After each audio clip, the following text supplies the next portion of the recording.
Today we're talking about a mystery box, a subscription box, a surprise box. What are your thoughts on these kinds of things? Do you subscribe to any? Do you think they're worth it? Do you like surprises, or do you like knowing exactly what you're going to get when you plunk down money? Tell me about that down in the comments.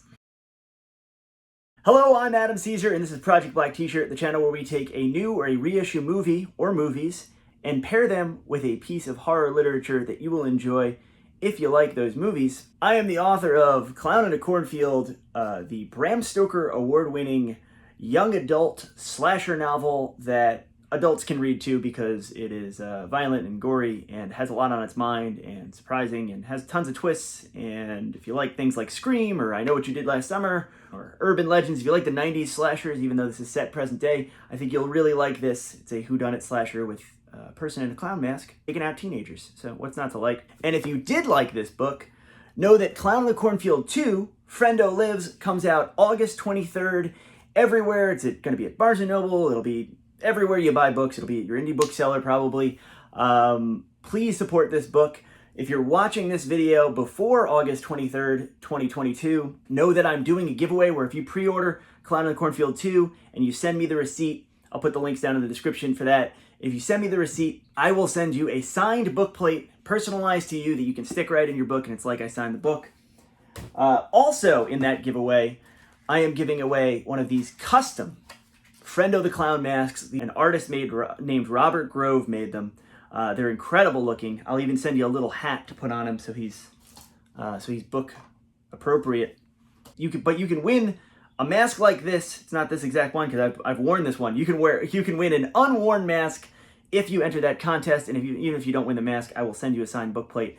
That's just how important pre-orders are. If you're an author, or if you know any authors in your life, you know that the fact that books sold early tell the publisher that there's demand, tell them to print more copies, tell them their public relations arms and their publicity arms to push that book, because publishers release a lot of books. This book's coming out through Harper Teen, which is a subsidiary of HarperCollins. I love my publisher. They've been really, really good to me. But they kind of need a reminder that, oh, people like Adam's books. People want more of Adam's books. If you like Clown in the Cornfield, and if you want to see more books like it or another sequel, if you want to see Clown in the Cornfield 3, please, please, please pre-order. It is the best way you can do that. It is the best way you can support me. Please don't ask, can I mail you money and you can mail me a book? Because I would love that. I would love it if it worked like that. But I have to buy the books from the publisher, then I have to send them to you. It's a huge hassle, and it doesn't tell the publisher that people are out there buying them from retailers. Like, don't buy it from Amazon, buy it from Barnes & Noble, use Bookshop, which I'll put links down in the description, which supports indie bookstores. Call up your local indie bookstore and tell them to order you a copy and pre-order it and buy it from them.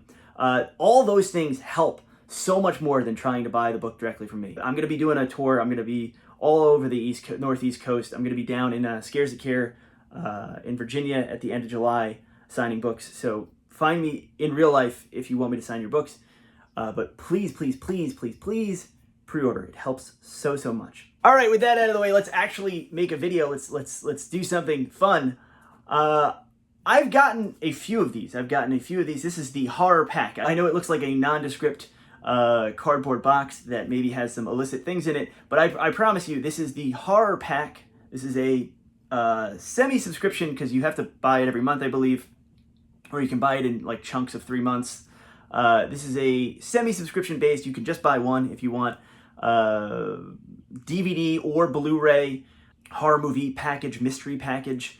And the interesting thing about horror pack, and the reason that I somewhat chill for them, I've been somewhat critical of horror packs in the past when I think it's not a good deal, and then praise them when I think they are a good deal, but that's kind of the nature of it. It is a roll of the dice. But the thing that I really like horror pack, and the reason that I will continue to sing their praises, is that each one of these contains a exclusive disc movie that's usually an indie movie, sometimes low budget, sometimes no budget, kind of shoestring movie where it doesn't have a Blu-ray release, and they will press one. They will press an exclusive horror pack Blu-ray release, and you can't get that one anywhere else. And it really supports indies, and it's really a nice collectible object to have instead of just here's a bunch of DVDs that you can get anywhere that we package together. It's that extra step that makes me enjoy horror pack and makes me keep talking about them when they send me stuff and say, hey, do you want to do another unboxing video? I always say yeah, because it's interesting. Even when I don't love everything inside it, I like talking about it. I like opening it up. And we're going to open this one up. This is the June 2022 horror pack. This will either be a very short video where I haven't seen any of the movies and can't talk about them, or it will be a somewhat longer video where I will talk about the movies that I have seen. I'm not going to just like read the back of the box because you could do that online. All right. Let's open this up. Let me summon the Sacred Blade. Oh boy. Okay. He's got a knife. Look at him. All right, I'm going to open this up, and we're going to go through and talk about the movies inside.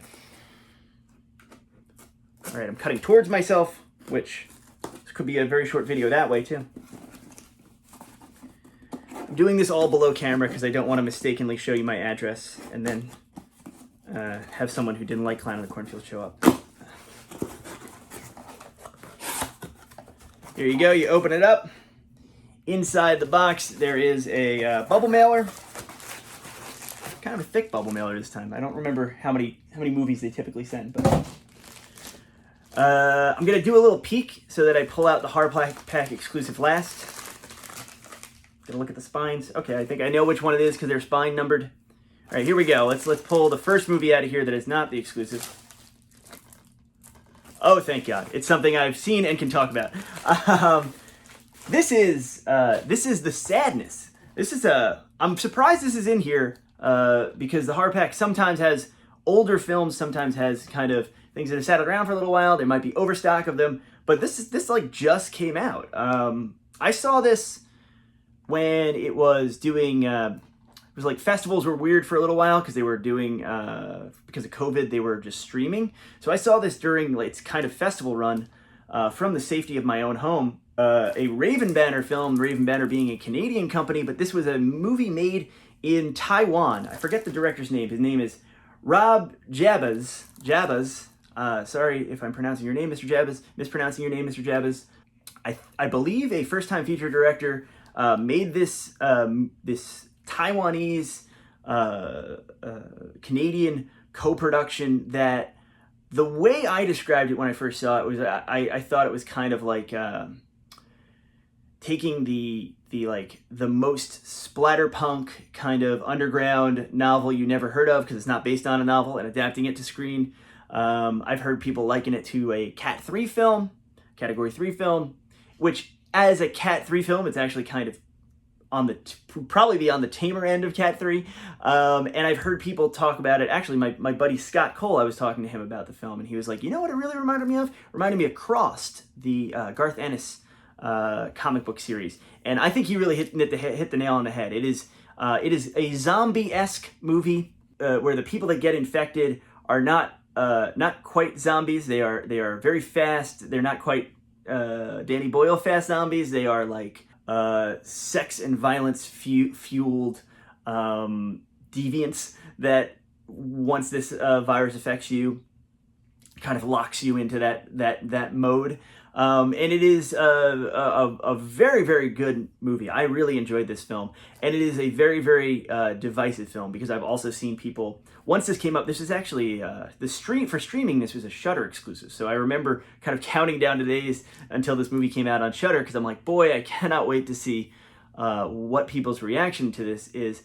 And it was exactly kind of what you'd expect. It was 50%, whoa, what a effed up movie, I loved it, and 50% people who were, I remember very distinctly a person I follow, a mutual, decrying that this is not my kind of horror. This is not horror as I see it, and I think that's completely fair and completely fine. That is what I think of when I think of horror movies. Is I think of a very, very, very big umbrella that has a ton of subgenres and tones within it, and The Sadness is definitely, especially for a modern film, especially for a new film, on the more extreme end of that spectrum.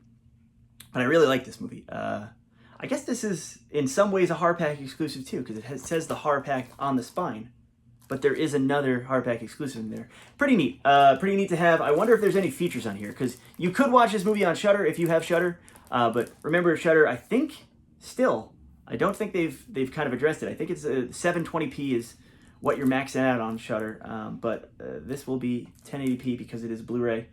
Oh, there's a commentary on here. There's an interview with the director. There's behind-the-scenes featurettes. There's color grade comparison. I've never seen that as a feature. And then there is, I guess it won an award at Fantasia. Oh, it won Best First Feature at Fantasia. There's your answer. It was his first feature. Yeah, so you get to see him get the award. Great movie. If you can stomach it, some really, really gross stuff in here. Really almost more cerebral. Like there's tons of on-screen violence, but the worst stuff is kept slightly off-screen and really implied heavily, and it's really, really disturbing. But I really like this movie. I really like the sadness. It's got a great quasi-international flair to it, being this odd Canadian-Taiwanese co-production. Kind of has a foot in both worlds, in the East and the West. I really enjoyed this. All right, let's see if there's other movies I've seen in here that I can talk about at length. Otherwise, I'm just going to hold them up. Bad Samaritan. I have not seen this film. I have heard of it. I know it is David Tennant. His name is above the title. The second of the reboot Doctor Who's. Great actor. I've seen his portrayal of Hamlet. Very good. I have not seen this film. I don't know much about it. Looks like a kind of thriller thing with David Tennant as the bad guy. Some doors are better left unopened. So maybe it's good, maybe it's not, but hey, it's got an A-list actor in there. Let's check it out. All right, two more. One the exclusive, one the not. Oh, I misspoke. It's not two more because there's three movies in this one. Queens of Scream, 3 movies. This is one of those budget packs, but you get 3 studio films. We'll call them 3 studio films, 2 very quality films, 1 movie I cannot remember to save my life. I've seen all of these actually. So this is I Know What You Did Last Summer, Jennifer Love Hewitt, Sarah Michelle Gellar, one of the crown jewels of the 90s slasher revival, which I've actually revisited fairly recently within the last few years. Still holds up, still a great movie. Vacancy, which I find incredibly underrated. A lot of people talk about The Strangers, but I think of Vacancy as inhabiting a similar space, maybe a little bit more glossy, maybe a little bit more Hollywood than The Strangers was, but they're both kind of glossy Hollywood movies with big stars in them. Luke Wilson, Kate Beckinsale, and then they check into a motel run by the sinister Frank Whaley, who's great in the movie.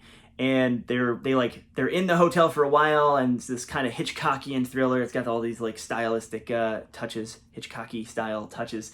And then they find that there are cameras and stuff in the motel, and that the motel owner is maybe making these weird snuff movies. I really like Vacancy. If you haven't seen it, check it out. What year was that? When was that? I saw that in the theater.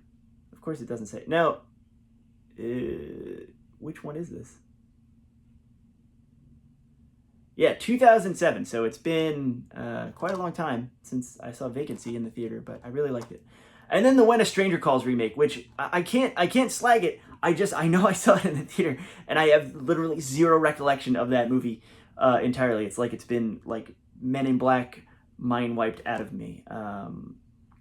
Stars Carmilla Bell, Clark Gregg's in it. A remake of the great Carol Kane starring When a Stranger Calls. So 2 out of 3 ain't bad there. This is value. I know I Know What You Did Last Summer. I don't actually think I have Vacancy. So you know what? Time for a revisit. And the last one, the Horror Pack exclusive is... Oh, I see signatures, so that's kind of cool.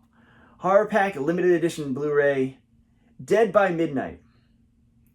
You can tune in, but you can't tune out. 6 Tales of Terror. So this seems to be some kind of anthology film, some kind of independent anthology film. It's Halloween at WKIZ when the malicious mistress of midnight arrives to host her annual horror movie marathon, Dead by Midnight. All right. I'm going to like this. It has the director's signatures on here, but it does not have credits listed. So I cannot credit the directors, but look, all the directors are if there are 4 directors, they signed it. Yeah, I love checking out these indie movies that Horrorpack picks up and distributes. And this looks completely up my alley. I think we got an evil doll in there, or some kind of evil baby. Got a woman with an axe. What's not to like? This is prime Adam Caesar bait right here. No book recommendation this week, but if you would like more book recommendations than you can stand from me, and you have TikTok, and I realize some of you are old, like me, but you should go on TikTok. I'm doing a book recommendation video. We usually have 5 of them in there. I'm doing at least 1 a week. Go check me out over there. Don't yell at me that I haven't recommended enough books. The book recommendation this week is Clown in the Cornfield 2. This might be one of the last videos I make before the book comes out. Please, please, please buy it. It's in hardcover. It's an ebook. There's going to be a wonderful audiobook narrated by Jesse Valinsky, who narrated the first book. Every purchase, every person you tell about the first book, or every person you tell about the new book, really, really helps me out. Get those pre-orders in. I'll send those signed book plates out. Thank you so much. I really, really appreciate you.